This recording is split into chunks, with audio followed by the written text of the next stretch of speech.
Sveiki gerbiamieji, dabar parodysiu jums, kaip aš įtaisiau šią lysvę braškėmis. Ir ką aš sodinant panaudojau.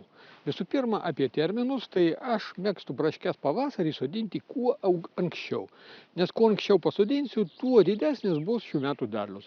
Pavyzdžiui, jeigu aš sodinsiu gegužės pabaigoje, atrodo, kad daigai gegužės pabaigoje būna gražus, tačiau pasodinus gegužės mėnesį šiais metais derlius bus menkesnis. Jeigu pasodinsiu anksčiau, pavyzdžiui dabar balandžio pradžia arba netgi ir kovo mėnesį pasodinčiau, tai tada šiais metais mes truputį turėsime didesnį pakankamą derlių. Taigi, jeigu leidžia orai, kovo pabaiga, balandžio pradžia, drąsiai sodinkime. Ir dabar parodysiu, kągi aš panaudojau sodinant šias braškes. Visų pirma, šias braškes valgys mano visa šeimyna, tame tarpe ir mano anūkėlis, todėl aš čia cheminių trąšų nenaudosiu, taip pat nenaudosiu cheminių apsaugos priemonių.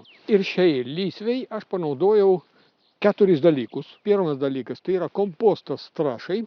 Antras dalykas tai yra trichoderminas, kuriuo aš įtaisiau dirvą. Visų pirma, iš pradžių kompostą, sumaišiau trichoderminą su kompostu.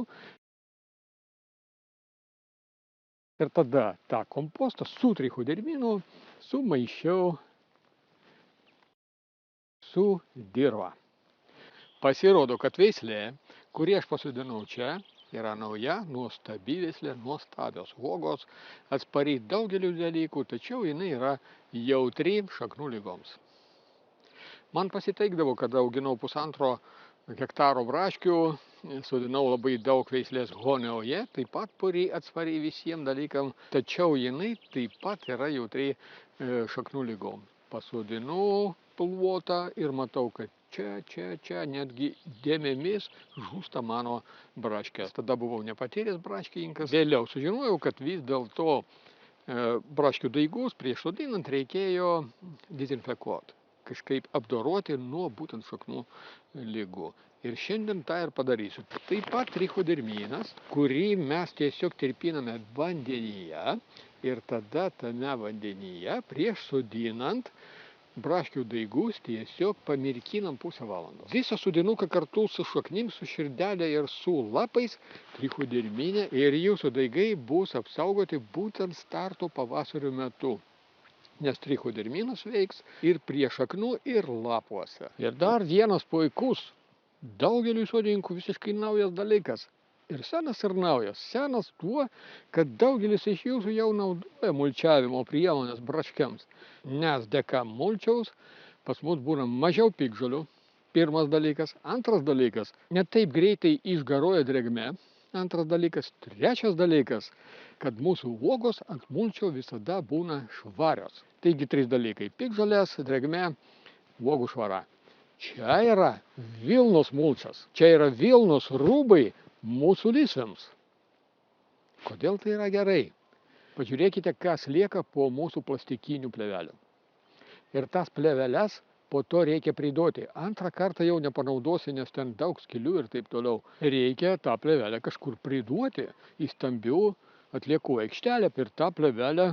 Ir tą plėvelę prie savęs priaugina daug šaknų, mes ištraukiam ją su dirva ir jinai sveria nemažai. O tenai, žinokit, toje aikštelėje plastiką sveria ir kartais, jeigu per daug priduodam, tai reikia ir sumokėti kažkiek. Bendrai tas plastikas yra netvarus dalykas. Ir dar man pasiteikdavo tokių dalykų, kad ant to plastiko noksta uogos, ateinu skinti ir žiūriu, kad labai daug uogų tiesiog ant to juodo plastiko dėl saulės ir kaitros tiesiog išsivyrė. Prinokusios uogos masiškai yra virtos ir visiškai sugadintos. Iš vienos pusės apsaugom uogas, iš kitos pusės saulė kepina ir tiesiog uogos išsivyrė. Man tai buvo didelis nusivylimas. Ant vilnos to niekada nebus. Vilna apsaugo ir dirvą nuo perkaitimo, ir uogos ant jos niekada neišsikeps. Ir dar vienas labai svarbus vilnos privalumas. Pasirodo, kad vilnos nemėgsta šliūžai. ir jų tikrai bus mažiau ir jūsų uogų liks daug daugiau, jeigu jūsų uogos gulės ant vilnos, o ne ant žemės, ne ant šiaudų, ne ant plėvelės. Čia dar vienas labai svarbus šios dangos, vilnos dangos privalumas. Tarp kitko, šią dangą mes galime naudoti ne tik braškėms, bet visur, kur tik jums reikia mulčio.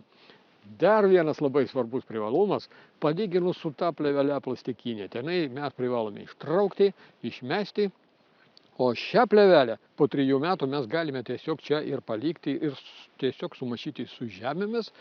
Ir ši danga vilna tiesiog suirs laikui bėgant dirvoje ir taps trąša. Natūralia visiškai azoto ir kalio trąša. Ypač daug čia yra azoto. Taigi šią plėvelę mes arba paliekam tiesiog dirvoje, jeigu jinai pakankamai suiro, jeigu nepakankamai, tai surenkam, dedam į kompostą, jinai tenai suirs. Pasirodo, kad tai yra agrodanga, kuri vėliau virsta trąša. Nuostabus dalykas. Žiūrėkite, čia yra 250 gramų ant metro. Jinai yra tanki ir žinokit, kad praktiškai pro ją nepraeina šviesa. Ir tai yra puikiai sąlyga, kad būtų kuo mažiau piktžolių. Aišku, vis dėlto, kad dirva turi paruošta ir joje neturi būti daug varpučio, asiuklio, nes varputis gali ir prasimušti. Todėl gerai paruoškit dirvą savo augaliukams. Vilnos danga jūs galite pritvirtinti, galite prikasti truputį, nieko baisaus, lieka po to suyra, viskas gerai. Arba galite pritvirtinti kuoliukais. Galite nusipirkti plastikinius ir galite pagaminti štai tokius kuoliukus, natūralius, kurie laikui bėgant taip pat gali likti darže. Ir jų nereikia ieškoti ir išmesti, tiesiog štai taip prispaudžiam. Laistymo žarną jūs galite dėti ir ant viršaus, nes vilna praleidžia vandenį. Tačiau aš vis dėlto nusprendžiau, kad padėsiu laistymo juostą po danga, bet čia nėra esminis dalykas. Kokį aš matau dar šios dangos privalumą? Kada mes klojame plėvelę, plastikinę plėvelę, ir eina ūsai, tai tie ūsai neįsišaknėja.